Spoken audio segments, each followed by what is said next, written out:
The Crucible changed me, created new possibilities, but I can't make them happen. If there is to be a new solution, you must act. We all know that Mass Effect 3's ending is disappointing, and fans have been letting BioWare know that since the game released. You see, the year before Mass Effect 3 released, its script was leaked online, and the studio heads demanded a new ending be written. Then, when a few details of what came to be known as the Dark Energy ending leaked online the same month the game released, fans were quick to speculate that this was the original ending to the trilogy. In their frustration with the ending that shipped with the game, players were quick to jump on the Dark Energy ending as the true ending, or the ending that we deserved, or the perfect ending. But after reviewing what few details were actually released over 12 years ago, I have to ask, was it? I mean, I am no fan of the original ending, but is it possible that we are simply projecting our hopes for a better alternative onto a leaked possibility that never made it out of the brainstorming phase? Well, that is exactly what we are going to talk about today. I am your host, Jacob. Join us as we discuss Mass Effect's potential Dark Energy ending. Now, before we discuss its merits, or lack thereof, we first must know what it entails. Dark energy is at the forefront of the Mass Effect universe as the thing that powers biotic abilities and Mass Effect technology. It is integral to the story and expanded lore of the Mass Effect universe. But even though it is a core part of the gameplay and world building, it doesn't come up in conversation until Mass Effect 2. In Mass Effect 2, Tali, one of your potential companions and certainly best girl, is recruited after she completes a mission on a planet called Haestrom. Haestrom has a problem. Its sun is growing old at an accelerated rate. Tali's team discovers that the reason for this is due to dark energy. And that's it. That's the only thing we were told about it. No hint as to why, no discussion on how, just dark energy is doing dark energy things. I should mention that dark energy is mentioned earlier in the game by the traumatized survivor of a collector attack, the collectors being the main enemies of the game. However, the distressed character only mentions it through mad babblings, and he gives no detail as to how they are using it. Given that the collectors do have access to biotic abilities, it can be hand-waved away as the ravings of a kid who is both sick and overwhelmed about an alien race whose abilities are fueled by the same source as all other biotic abilities and technology. You can talk to the character later in the game, but he doesn't expand on his ramblings. In fact, you'll never hear about dark energy again in either Mass Effect 2 or Mass Effect 3 outside of Tali's recruitment and loyalty missions. It's not until Mass Effect 3 that it ever comes up in conversation again, and it's not even in the game itself. As I mentioned earlier, vague details of the dark energy ending leaked online the same month the game was released. But it wouldn't be until a year later that someone with actual knowledge of the alternative would discuss it publicly. In June of 2013, Drew Karpyshyn, the lead writer of Mass Effect 1 and 2, did an interview with Video Game Sophistry, in which he discussed a wide variety of topics, including the dark energy ending and what it would have entailed. The original interview is still up on YouTube, and I will include a link to it in the description. But I am going to play the portion of the interview that specifically discusses the dark energy ending now. So that was something, again, it's not, super fleshed out. We didn't Just an idea, yeah. All the details, so it's, there's probably a lot of holes and things we hadn't thought about. One of the things we had considered was that maybe, so dark energy is something that only organics can access for, various techno-science magic reasons. We hadn't necessarily got into that yet. Maybe using this dark energy was having sort of a ripple effect on, for want of a better term, the space-time continuum. I mean, it sounds pretty hokey. We would have, put a little more thought into it. But, maybe what was happening, or one of the things we discussed, was the reason the Reapers kept wiping out organic life was because organics eventually would evolve to where they're using biotics and dark energy, and that was, an entropic effect that was potentially going to, hasten the end of the universe. And being, immortal beings, if that is something they did not want to see. Even if, we're bringing the collapse, or the inevitable collapse of the universe closer by, a few million years, they still want to enjoy all that time. Then we thought, well, let's take it to the next level. Maybe the Reapers are looking at a way to stop this. Maybe there's an inevitable, descent into the opposite of the Big Bang, right? The big crunch, or the end of the universe. Mm-hmm. And they've realized that the only way to stop it is through using biotics. And since they can't do it, that's sort of why they keep rebuilding society, and they're trying to find the perfect group to use biotics. The Asari were close, but they weren't quite right. The Protheans maybe were close, and they've kept trying again and again. We're all just sort of a giant experiment as they're trying to find the right mix of, mental fortitude and biotic ability and whatever else is in the genetic code that allows a particular species to use biotics to stop the end of the universe, or maybe to ascend into Reaperhood and then still keep this biotic power. Again, it's very vague and not fleshed out, because it was something we considered. There was some potential there, but we went in a different direction. And yeah, because like you're saying now, they even had to work out some of the details there. The amazing thing is, like you said, a lot of these self-professed, retakers that wanted to fight against this heard this story that you just kind of had this idea, and immediately there were notions that you had written a complete story and they had just thrown it out. And that's obvious. That's not the case at all, is it? No, it's not. That would be that would be soul crushing if we had done something like that much work on it and then thrown it away. Now, listening to that interview, there are 3 takeaways that are pertinent to our discussion. First, the ending was far from complete.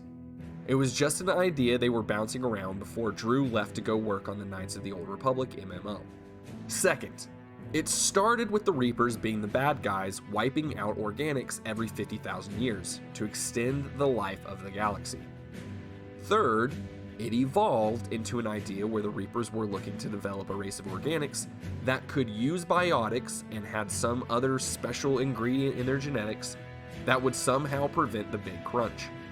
Keep these details in mind, because I'm now going to tell you why the dark energy ending would not have worked as the ending for the Mass Effect Trilogy. Oh, and if you don't know what the Big Crunch is, it's a theory in science that, given enough time, gravity will pull all matter back into a singularity, and the known universe will be destroyed. It's a very interesting theory, and dark energy does play a role in it, but going into detail about it is unnecessary for this video, and really this channel. For now, just know that the Big Crunch is essentially the opposite of the Big Bang. For the sake of discussion, let's call the first iteration of the dark energy ending, the one where the Reapers are just evil and are here to destroy organics for their own selfish survival, Reaper bad. Likewise, we will refer to the evolved version, the one where the Reapers are wiping out the races in the hopes that a perfect biotic race will develop, Reaper good. Let's look at the Reaper good variation first with regard to the themes of the Mass Effect Trilogy. Specifically, the theme of determinism versus free will. The Mass Effect Trilogy plays with several themes throughout its run, but one of its most significant is the conflict between determinism, the idea that all events are ultimately determined by causes external to the will of individuals, and free will, basically the exact opposite. In an RPG such as Mass Effect, where player choice can and does affect the story, this is a natural and constant theme to run up against. It is set up immediately in the first game with the Geth and Saren. The Geth being an advanced race of AI who use mathematical probabilities to determine their actions whenever possible. And Saren being an organic who, throughout the game, makes it clear that he does not believe the species of the galaxy can possibly defeat the Reaper threat. Even a throwaway side mission in the first game, where a gambling program becomes aware, reinforces this theme. The gambling program, something literally meant to predict the future, determines that organics will never let it survive if they discover it, and makes plans to join the Geth and help them destroy organic life. In the current endings of the game, the Reapers wipe out organic life, because they have determined that if they don't, organics will, without fail, create synthetic life that will destroy them. They leave no room for the possibility that organic and synthetic life could coexist in peace. While I am certainly not a fan of the original endings, they certainly fit better with the determinism theme than the Reaper good variation of the Dark Energy ending. If the Reapers are working towards a future in which an organic race can save the universe, they're not acting out of determinism. Rather, they think that their actions can change their fates. It's not fatalistic, it's hopeful. Now, we could argue that the Reaper bad variation does not have this problem. That is, the version of the Dark Energy ending where Reapers must stop organics from inevitably shortening the lifespan of the galaxy by using biotics and Mass Effect technology, does certainly fit better with the determinism conflict, and I do agree with that argument. However, that leads me to the second reason why the Dark Energy endings are not perfect. They're illogical. You see, whatever the ending to Mass Effect 3, it cannot violate the in-game lore already established in Mass Effect 1 and 2. Namely, that the Reapers return every 50,000 years to destroy the advanced races, but leave the ones that do not currently utilize Mass Effect technology. If the end game of the Reapers is to prevent a biotic race from hastening the end of the universe, why stop at the advanced ones? Yeah, it might take a long time to purge an entire galaxy. But even if it takes a dozen millennia or so, that would buy the Reapers millions, if not billions of years for another race of organics to develop. Furthermore, as stated in the first game, the Reapers want organics to discover Mass Effect technology and develop along its path. But if that is the very thing bringing the end closer, why would you want that?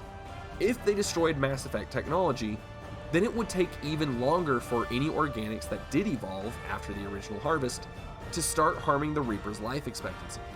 And continuing down this line of thought presents additional problems for the Reaper good variation.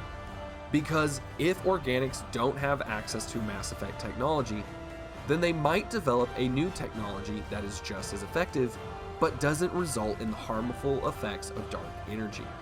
Or better yet, maybe they develop to a point in which they can prevent the big crunch from happening altogether. Really, the more you think about it, the more problems the dark energy ending has. But I do get the temptation to want to think that it is perfect. If you're someone who was disappointed by the ending to Mass Effect 3, and I do count myself in that camp, it would be really easy to look at an alternative ending and say, that's a cool idea, add some details that you like, and call it perfect.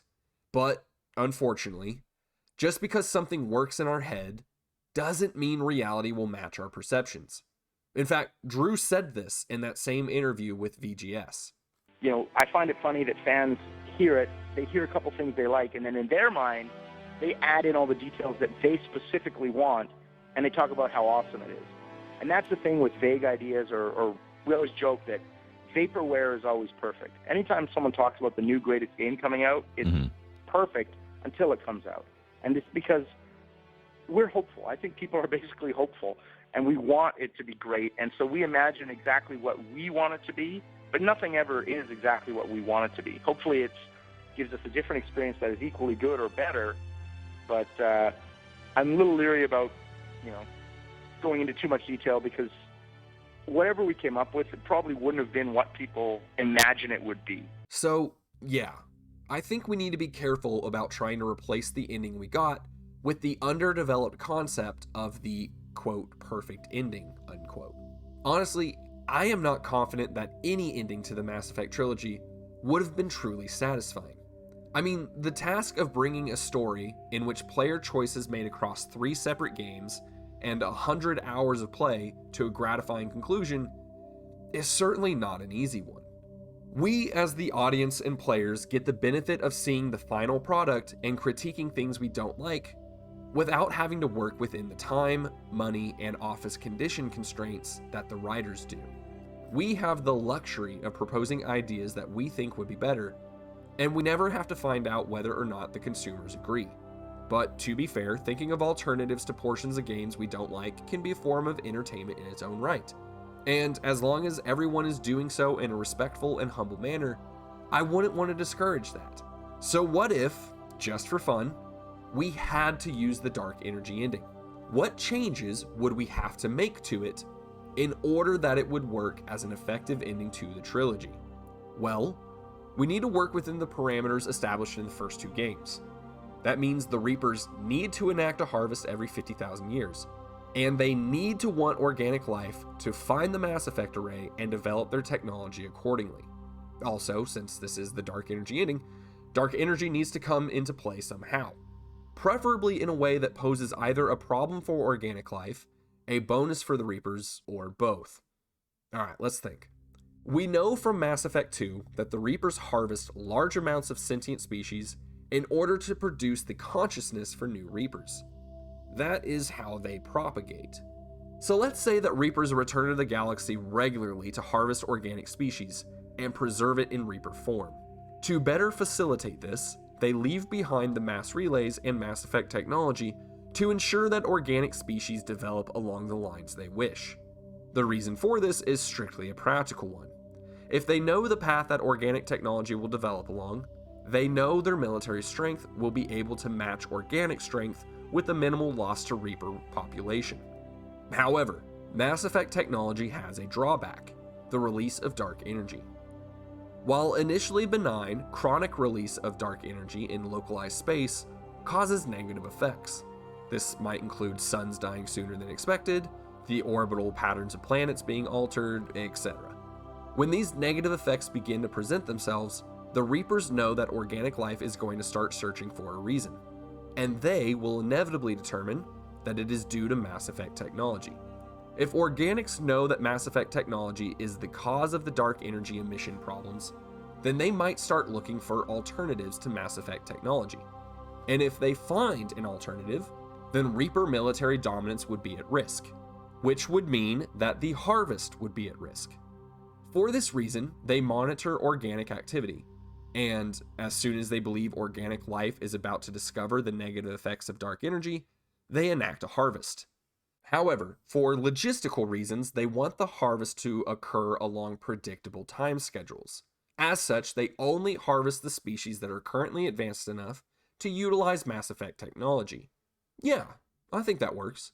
It's still not perfect. There would still be questions that need to be answered. The biggest that comes to mind is, why do the Reapers care about propagating in the first place?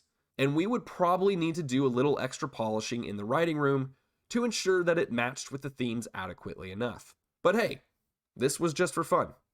Let me know in the comment section below what other changes you would make. It would be tempting to look at any and every alternative ending as better than what we got. But frankly, that just isn't true. At least not one that stays within the story parameters of the first 2 games. This is just the danger that writers run when they start a series without knowing how they want it to end. It is certainly fun to come up with alternatives to our favorite games, even the ones whose endings we actually enjoy. But the sad fact is that to come up with a truly satisfying ending to Mass Effect, you'd probably have to rewrite the entire trilogy. And certainly, no one would be willing to rewrite the trilogy, right? I mean, who would even have time to do that? Who would spend hours researching and rewriting one of the most beloved sci-fi RPGs in all of gaming history? An RPG series that fans of are known to be quite merciless and unforgiving towards people who screw up the ending. I mean, what madman would even possibly think of doing something like that?